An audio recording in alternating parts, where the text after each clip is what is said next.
Here's another interesting story. I do email shots. Does anyone else do email blasts? So I thought I'm going to do an e-blast. This is quite a few years ago, and I do a lot of work in the Middle East. So I thought I'm going to do an e-blast to CEOs in the Middle East.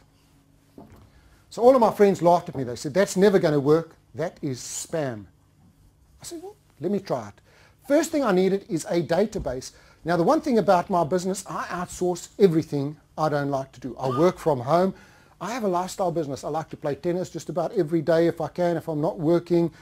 Anything that I don't like doing, I outsource. Now, has anyone used Elance before?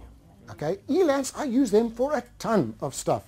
So I go to Elance and I say, I need a database of CEOs in the Middle East, and you've got to be really specific. I want an Excel spreadsheet. It's got to be the name, phone number, email address. So I have 20 subcontractors coming back saying we can do that for you. First trick I learned, I asked them all for a sample of 20, so I got 400 leads for free. So isn't that cool? But when you ask them for a sample of their work, you can see what the quality is like. 18 of them were pretty hopeless. 2 were good, found the one that I wanted. Now I have got 4,000 names. If I get that message wrong, I'm going to blow 4,000 names. Michael, you were saying earlier on that you're a copywriter. I was for 15 years. It is the most specialist thing in the world. If you think you can write your own sales copy, we can't. We are speakers, or we are not copywriters. Go and pay to get your copy written for you. I do some one-on-one coaching with a financial advisor in Dubai. The guy earns $1 million a year. Everything is with e-marketing. He pays up to $10,000 to get a professionally written letter. So anyway, I went and I got some people to write some letters for me, and I do a thing called split testing with everything I do. So what I did is I sent out 4 different emails to 4 lots of 100 people on that list to see which one would work. 3 didn't work, 1 worked. So I know this is the email I'm going to do. Send it out to 4,000 people. I've been trying to get onto Dubai FM for years. I cannot get past the gatekeeper. As good as I think I am at sales, when I use those magical words, what is this call concerning, I am dead. Unless we've got somebody, we've got some experts here that teach those. I cannot get on. 10 minutes later, after sending the email address, this is Dubai FM, we've just got your email, we're doing a program on self-promotion, would you like to be on the program? And I thought, how crazy is it, I was in Nashville at the time, we did it over there. I had 20 minutes on Dubai FM. Boy, and on self-promotion, I promoted the hell out of every one of my products, my services. It's like giving free rein. Then I get another phone call. Young lady says to me, I got your email, I'm the PA to the CEO. We're one of the biggest construction companies in Abu Dhabi. Can you come in and do some presentation skills training and negotiation skills training with our board of directors? I said, I can do that. I don't do negotiation skills, but I do know somebody that's pretty good at it, a guy called Derek Arden. I'll ask him to come in with me and do it. About a week later, she phones me and says, actually, it's not with the board of directors, it's just one-on-one with our CEO. I said, that would be cool. About a week later, she phones and says, okay, we're going to take the 2 of you on, but I haven't told you the whole truth. He's not only the CEO of the biggest construction company, he's also the crown prince of Abu Dhabi, and he's the deputy prime minister. From one cold email, this was Derek and I at the Royal Palace in Abu Dhabi. That was me trying to sell him some products afterwards as well. Never miss an opportunity. Don't shake your head like that. I've got a special for you later on. But being in that Royal Palace is just unbelievable. I've never been. There's 2,000 people that work there, and there's a lot of security. So you're not allowed to take any photos, but these things here are fantastic, aren't they? I go to the toilets are gold-plated. I'm like that. Yeah, take a look at that.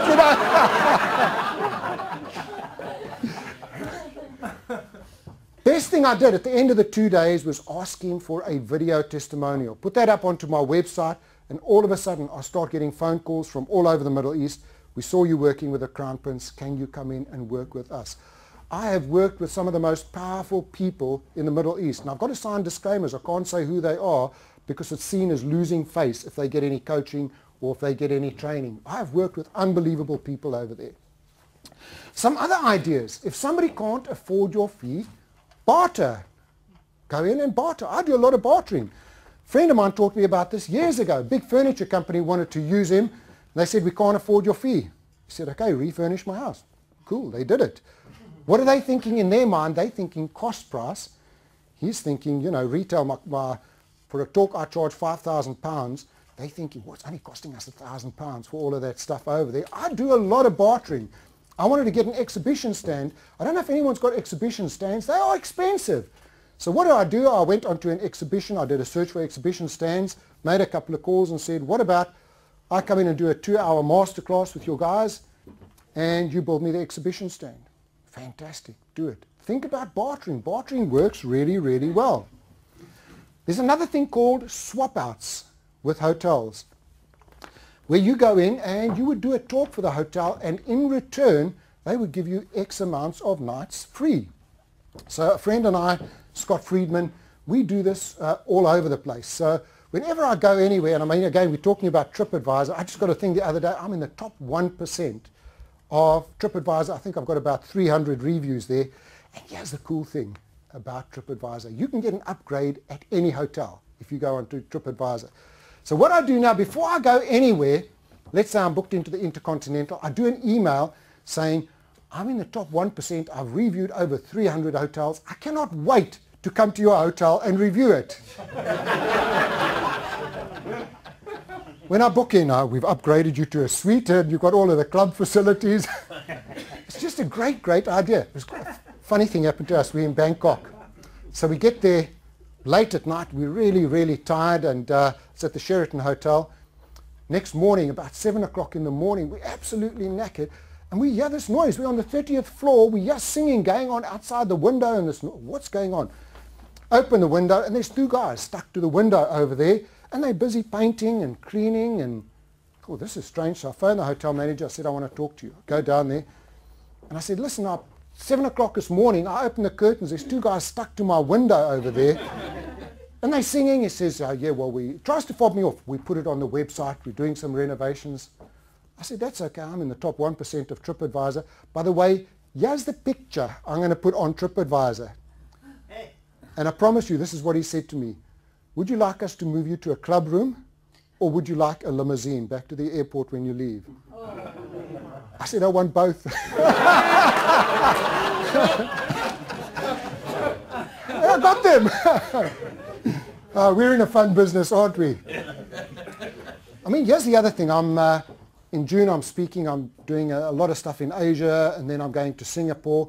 And then I want my girlfriend to meet me back again in Bangkok. And we love going to Koh Samui, one of my favorite places in the world, Koh Samui. The best hotels there are really expensive. But Scott told me about a hotel where he did a swap out. So I emailed him the other day, and hopefully I'll go and do a half-an-hour talk or an hour talk or whatever it's going to be. If I can get a week there free, that's worth a fortune. So think about swap outs. Here's another idea, sponsorships. Get people to sponsor you. If you are the go-to company in a certain sector, people will find you and they will sponsor you. In the offshore financial services, I have 4 big insurance companies that sponsor me just about all the time. So I'll phone them in Hong Kong and I'll say, I'm coming in, and they'll say, okay, we want to book you for 5 days. It's absolutely brilliant. All I've got to do is arrive. They organize everything and they sponsor it. And let's say it's with Zurich International. I'll walk in with my Zurich cap. They top and tail the talk. Oh, this is Zurich. We've got Frank in today. And then I talk about them all the time. You know, and listen, guys, you know, you've got to give some back to Zurich. They're doing great stuff for you over here. And they love me for that.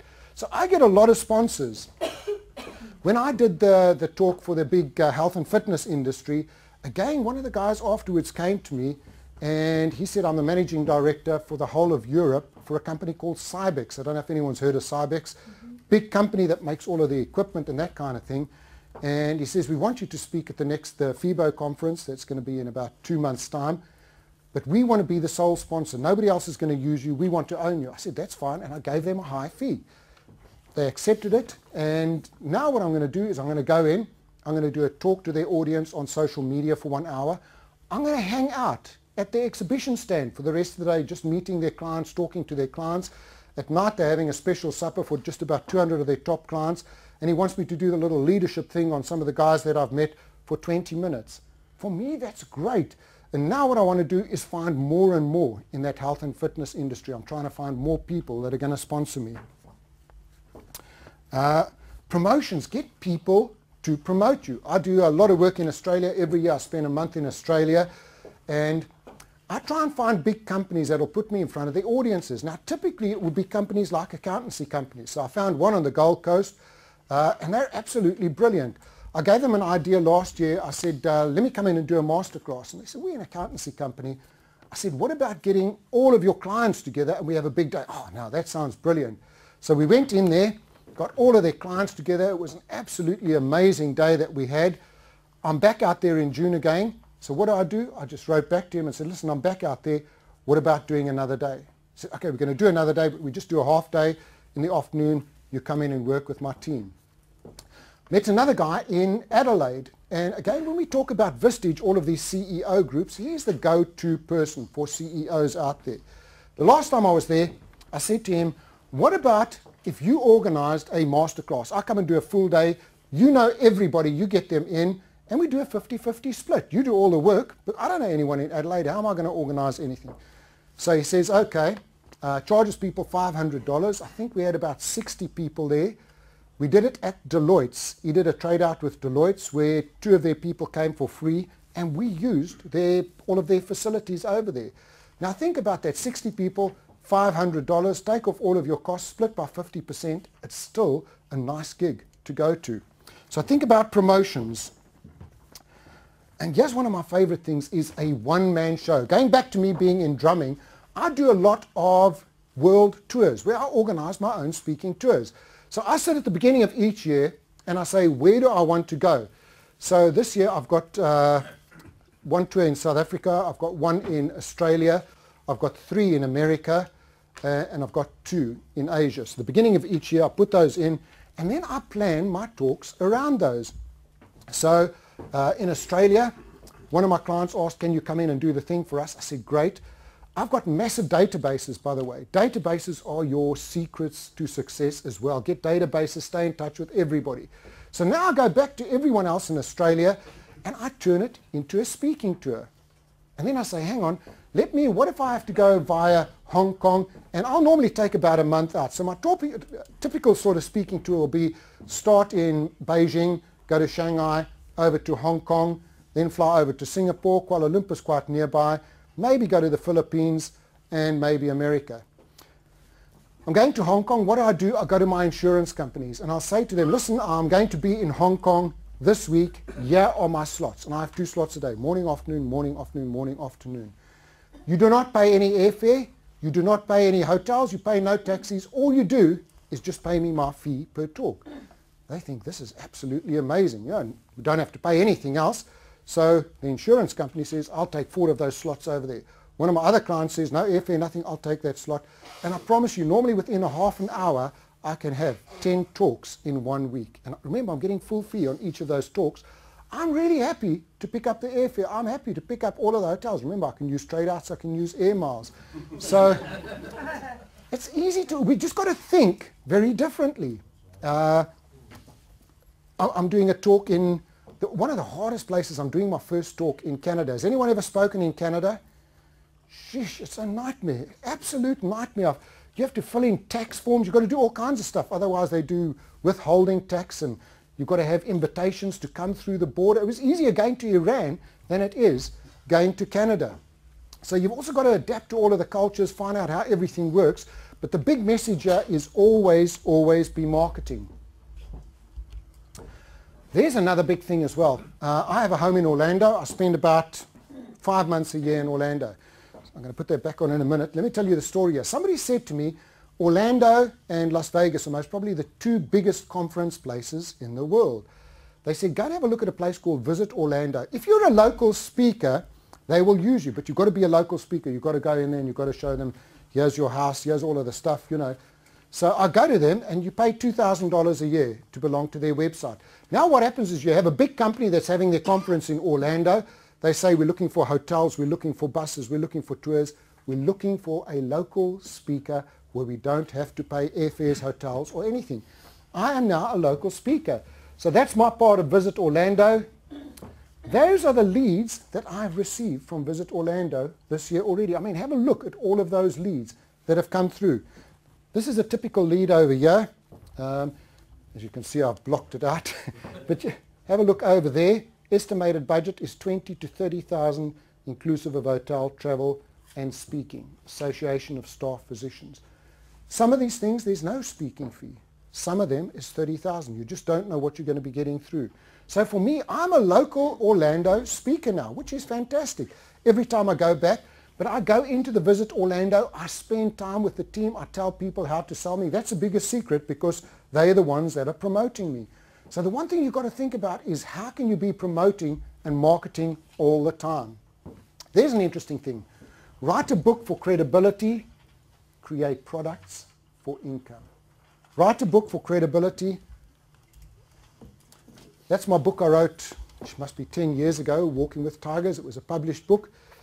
And again, I don't know about anyone else, but you don't make much money out of published books. I got an advance of about £20,000, which I believe is quite good. I don't know what you'd normally get. I've never made another penny out of it over there, but it has been my best calling card. It was released all over the world.